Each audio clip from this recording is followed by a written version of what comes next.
அது வேறு மாதிரி மாறுச்சு அது.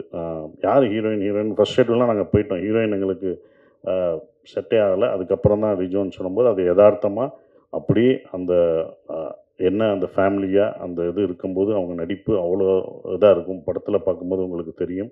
அ அவங்க சேரணும் அப்படின்றது எல்லா ஆடியன்ஸுக்கும் அவங்க 2 பேரும் சேர்ந்துரணும் அப்படின்றது வரணும். அதுக்கு முக்கியம் ஒரு ஒரு சார் சொன்ன மாரி ஒரு புடிச்ச முகம், எல்லாராலையும் பாவப்பட்ட ஒரு முகமா இருக்கணும். அது கரெக்ட்டா ரிஜோவுக்கு செட் ஆச்சு. அது சேர்ந்துரணுன்றது உங்களுக்கு தெரியணும். சேர்ந்தாங்களா? சேரலையான்றது தானே சார் கதை. அது சொல்லக்கூடாது.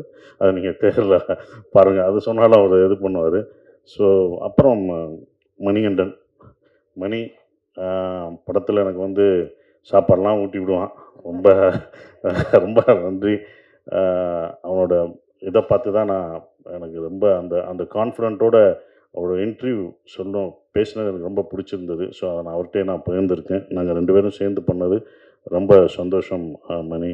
ஆம், அப்புறம் ஆண்டனி சொன்னாரு. கஷ்டத்த வந்து சிரிச்சுக்கிட்டே சொல்லிட்டாரு. கஷ்டப்பட்டதெல்லாம் கோவத்தில சொல்லாம சிரிச்சுட்டு அத ஃபுல்லா அ சொல்லிட்டாப்புல.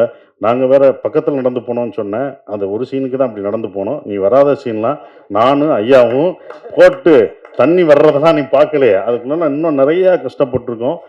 மு. ராமசாமி ஐயாவும் நாங்களும் அவ்வளோ இது பண்ணுவோம். கஷ்டப்படுறோம். நீங்க எப்படி இன்னைக்கு என்ன பண்ண போறாங்கன்னு பேசுவீங்கல்ல?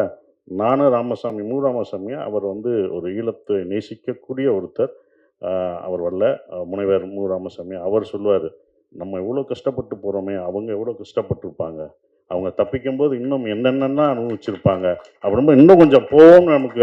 அப்படிதான் நாங்க பேசுவோம். இதே இடத்துல, "சார் நமக்கு இப்போ மூச்சு அடைக்கல. இப்போ எப்படி சார் இருக்கும்?" அப்படின்னு சொல்லும்போது, அது இன்னும் எங்களுக்கு நல்லா பண்ணணும் அப்படின்னு தோணும். அந்த வலியெல்லாம் மறந்துரும் அவர் சொல்லும்போது.